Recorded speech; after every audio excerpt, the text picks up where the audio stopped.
जय हिंद। कैसे हैं आप लोग? उम्मीद करते हैं अच्छे होंगे और अच्छे से तैयारी कर रहे होंगे।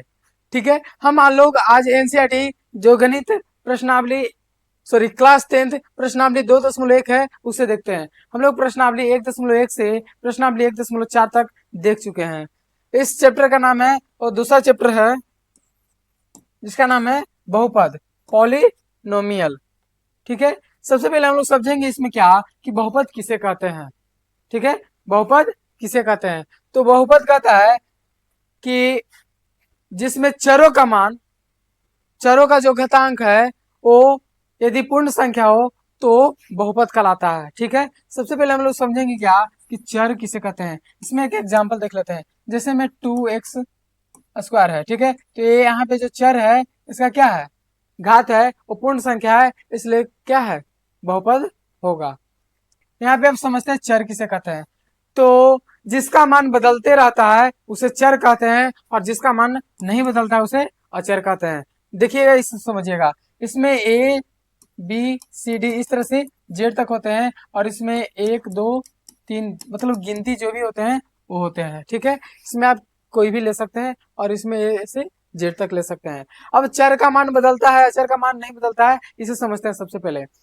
जैसे अगर एक चॉकलेट है, एक चॉकलेट का अगर कीमत 5 रुपया है, एक चॉकलेट का कीमत कितना है, 5 रुपया है, तो उस चॉकलेट का कीमत 5 रुपया ही होगा। ठीक है, लेकिन अगर एक चॉकलेट का कीमत अगर रुपया है, तो हो सकता है कि ए का मान 1 भी हो सकता है, ए का मान 5 भी हो सकता है, ए का मान 10 भी हो सकता है, और ए का मान 100 भी हो सकता है, कुछ भी हो सकता है। ठीक है, तो इसका मान बदलते रहता है लेकिन इसका मान नहीं बदलता है। सेम उसी तरह से एक और एग्जांपल में समझते हैं। अगर एक आटा का पैकेट है और उसका कीमत 50 रुपया है, तो ये फिक्स है कि उसका कीमत कितना होगा, 50 ही लगेगा। लेकिन अगर एक आटा है जिसका कीमत 100 रुपया है, तो ये वो पता नहीं, हो सकता है कि 20 रुपया भी हो सकता है, हो सकता है 50 रुपया भी हो सकता है, हो सकता है 100 रुपया भी हो सकता है। ठीक है, आगे है व्यंजक।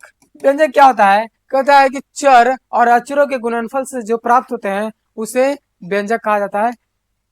कहीं कहीं बीजीय व्यंजक लिखा हुआ रहता है, तो बीजीय व्यंजक और व्यंजक एक ही है। ठीक है, तो इसको समझते हैं। जैसे x इंटू 5 है, तो इसको 5x कहेंगे।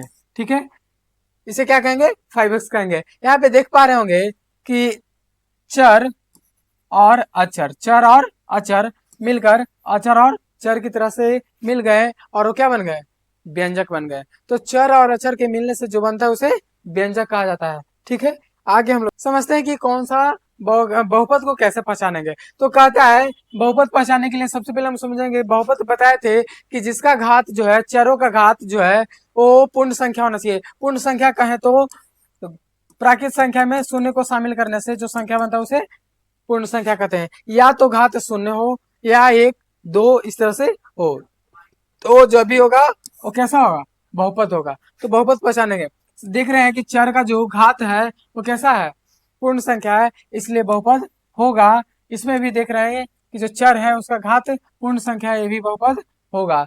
यहाँ पे भी देख पा रहे हैं कि कुछ नहीं तो 1 है, ये बहुपद ये भी होगा। लेकिन यहाँ पे देख रहे हैं कि ये दोनों रूट में है, इसका हो जाएगा √3 और इंटू √x+3। ठीक है, अब यहाँ देखेंगे √3 और इसका मान लिख सकते हैं x⁻² और +3। ठीक है, इस तरह से हो गया। जब इस तरह से हो गया तो देख पा रहे होंगे कि ये पूर्ण संख्या नहीं है। जब पूर्ण संख्या नहीं है तो ये बहुपद नहीं होगा। ठीक है, देखिएगा रैखिक बहुपद किसे कहते हैं। तो जिसका घात 1 हो, जिसका अधिकतम घात, चरों का अधिकतम घात क्या हो, 1 हो, उसे रैखिक बहुपद कहते हैं। और जिसका अधिकतम घात 2 हो, द्विघाती बहुपद कहलाता है। और जिसका अधिकतम घात 3 हो, त्रिघाती बहुपद कहलाता है। अब इसका व्यापक रूप देखते हैं। तो व्यापक रूप हो सकता है ax+b के रूप में। ठीक है, ax+b के रूप में। जैसे एग्जाम्पल में देखते हैं 7x+5 है।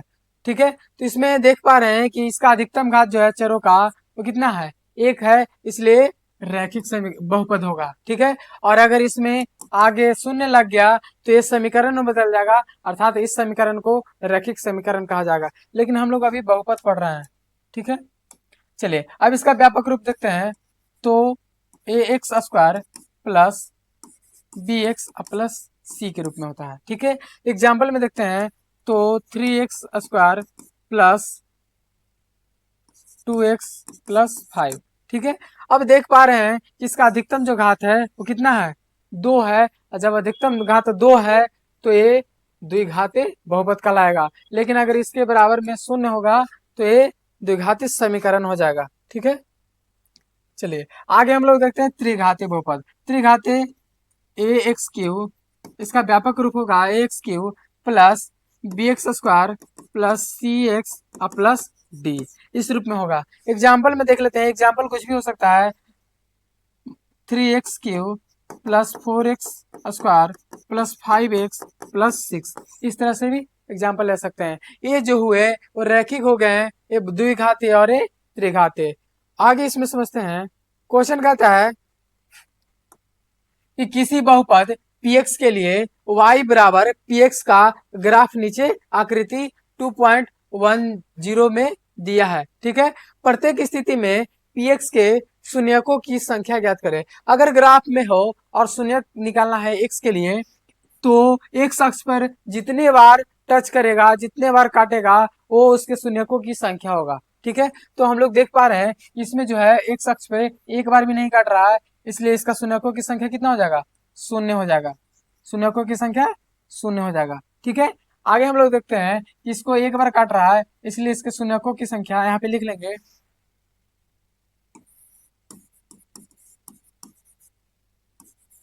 की संख्या, शून्यकों की संख्या कितना हो जाएगा, 1 हो जाएगा। उसी तरह से सब में लिख लेंगे। इसमें देख पा रहे हैं कि 1 2 3 बार काट रहा है, इसलिए इसका शून्यकों की संख्या कितना होगा, 3 होगा।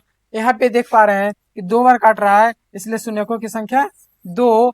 और यहाँ पे 1 2 3 4 बार काट रहा है, इसलिए शून्यकों की संख्या इसका कितना होगा, पांचवा का 4 होगा, ठीक है। पांचवा नंबर क्वेश्चन का आगे देखते हैं। इसे 1 2 3 बार काटता है, इसलिए छठा का आंसर कितना होगा, 3 होगा, ठीक है। और आपका जो प्रश्नावली 2.1 था समाप्त होता है। और अगर आपको वीडियो अच्छा लगा तो लाइक शेयर एंड सब्सक्राइब करना ना भूलें, और कमेंट में अपनी राय दे। और जो भी प्रश्न पूछना है तो कमेंट में भी पूछ सकते हैं, आपको पूरा सपोर्ट किया जाएगा।